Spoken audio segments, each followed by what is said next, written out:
Question number 3.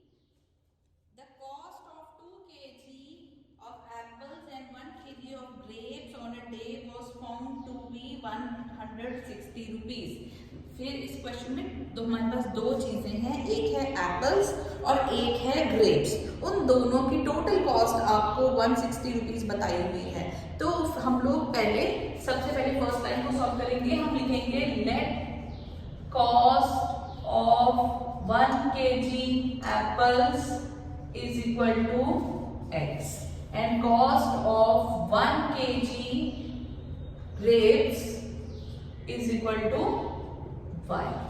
तो according to question क्या कह रहा है, कितने केजीज एप्पल है हमारे पास? 2 केजी यानी 2x और ग्रेप्स कितने हैं हमारे पास? 1 केजी यानी कि ओनली सिंगल y। इन दोनों का टोटल कॉस्ट कितना है? ₹106। So this is our first equation. Okay, after a month the cost of 4 kg of apples and 2 kg of grapes is ₹300। After a month, एक महीने बाद आपको बताइए फ्रूट्स और वेजिटेबल्स की जो कॉस्ट है उसमें चेंजेस आते रहते हैं। तो एक महीने बाद क्या हो गया बच्चों कि 2 kg cost of 4 kg apples, Apple मतलब 4x and 2 kg grapes 2y, कितना हो गया है? 300 रुपीज। ये आपका सेकेंड इक्वेशन बन गया। Represent the situation algebraically and graphically.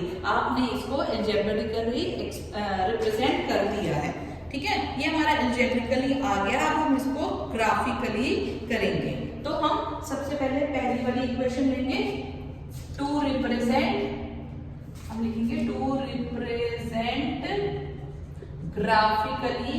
Graphically कह सकते हैं या ज्योमेट्रिकली कह सकते हैं, एक ही बात है। 2x plus Y is equal to 160। आपने बॉक्स बनाना है और x y और दो आपने x और y की वैल्यूज हमें चाहिए। तो हम लोग क्या करते हैं, जैसे मैंने आपको पहले सेकंड क्वेश्चन में भी बताया था। अब यहाँ पे 160 है, तो मैं चाहे y में वैल्यू पुट करूं चाहे x में पुट करूं कोई फर्क नहीं पड़ता है। 160 है मतलब एक जीरो वाली टर्म है। अगर मैं यहाँ y1 या 2 लेती हूँ तो मेरा यहाँ माइनस करके 158 ही होगा। तो मैं कुछ बड़ा टर्म लूंगी, 10 में लूंगी या जीरो वाली टर्म कुछ यहाँ पे नहीं लूंगी। सपोज करो मैं आपका put y is equal to 40 ले ली, ठीक है। तो पुट किया 2x plus 40 is equal to 160। तो 2x is equal to 160 minus 40। तो 2x is equal to 160 minus 40 कितना हो गया? 120। तो 2x के साथ मल्टीप्लाई होगा तो जाके डिवाइड हो जाएगा 60। कि अगर मैं y 40 ले रही हूं तो मैं मेरा x कितना आ रहा है? 60। Got it? अब और कुछ लेते हैं, हमने 40 लेकर के देख लिया, कुछ और लेके देखते हैं। 50 ले लो या 60 ले लो। Put y is equal to, अब 60 ले लो तो 2x plus 60 is equal to 160। 2x is equal to 160 minus 60, x क्या हो जाएगा? 160 माइनस 60 100।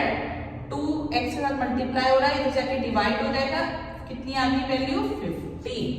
आ गया समझ में? अगर मेरा y 60 है तो मेरा x कितना आ रहा है? 50। हमारा फर्स्ट इक्वेशन सॉल्व हो गया ज्योमेट्रिकली। अब सेकंड इक्वेशन को लेंगे। Second equation 4x plus 2y is equal to 300। तो आपको मैंने सेकंड क्वेश्चन में बोला था कि अभी इस इक्वेशन में 2 सब में कॉमन नहीं आ रहा था। x के साथ 2 था, y के साथ नहीं था, 160 के साथ 2 था, लेकिन सब में नहीं था, इसलिए हम कॉमन नहीं निकाल पाए। इस इक्वेशन में देखो आप 4, 2 और 3 है, 2 इसमें सब में कॉमन है, आप 2 कॉमन निकाल सकते हो, ठीक है। आप 2 से सबको डिवाइड कर सकते हो, आप पूरे को 2 से डिवाइड कर सकते हो। तो आपका क्या आ जाएगा? 2x plus y is equal to 150। थोड़ा सा हमारी इक्वेशन सिंप्लीफाई हो जाएगी, इजी हो जाएगी। ठीक है, अब आप दोबारा बॉक्स बनाएंगे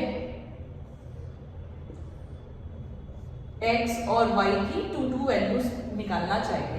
अब y है, y की वैल्यू मैं वहां पे देखो 150 है ना उस तरह, तो मैं यहाँ पे फिर 10 वाली की कोई टर्म होगी y की। सपोज करो put y is equal to मैंने 50 ले लिया, तो 2x plus 50 is equal to 150, 2x is equal to 150 minus 50, 2x is equal to 100, x is equal to 100 upon 250। मतलब अगर मैं y की वैल्यू 50 ले रही हूं तो मेरा x भी 50 ही आ रहा है। Got it? एक और टर्म लेते हैं, put y is equal to, अब आपकी इच्छा है आप कुछ भी ले सकते हो। आपने सपोज करो y की वैल्यू आपने ले ली 40 ले ली, 40 या 60 ले ली, जो मर्जी ले लो। तो 2x plus 60 is equal to 150, 2x is equal to 150 minus 16, 2x is equal to 90, x की वैल्यू कितनी आ गई 90 डिवाइडेड बाई 2 45। तो अगर मेरा y 60 है तो मेरा x कितना आ गया 45। तो हमारे पास 2 बॉक्सेस आ गए हैं, एक हमारा आया है x 60 50 और y 40 60, और दूसरा हमारा आ गया है x 50 45 और 50 60। अब आप इसको ज्योमेट्रिकली रिप्रेजेंट करने के लिए ग्राफ प्लॉट करेंगे। तो मैं इसको रब कर देती हूँ ये वाला क्वेश्चन। अब हम लोग एक ग्राफ प्लॉट करेंगे, उसमें आप ग्राफ कॉपी लोगे, मैं आपको बोर्ड पे करके दिखा रही हूँ, आपने एक ग्राफ कॉपी में इसको प्लॉट करना है। देखो कैसे प्लॉट करना है, वही आप x एक्सिस और y एक्सिस लोगे, क्योंकि अब आप देख रहे हो सारे 10 वाले ही वर्ड हैं। आप देखो ये छोटी अमाउंट नहीं है, 40 60 50 45 नहीं है, तो हम आप 10 वाले ले सकते हैं। ये हमेशा आपका 0 रहेगा, ये x एक्सिस है, ये y एक्सिस है। आप 1 स्क्वायर छोड़ के 10 20 30 40 50 60 मैक्सिमम है, 60 तक ले जाएंगे।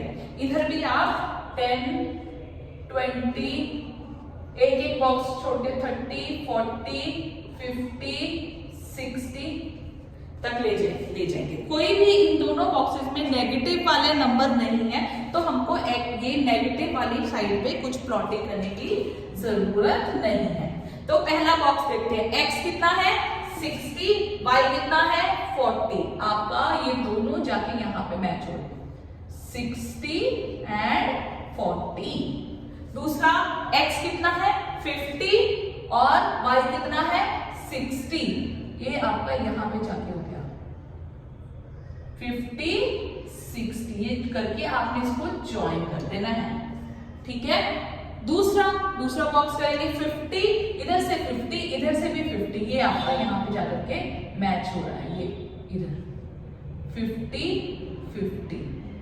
और दूसरा है 45, x कितना है 45 और y कितना है 60।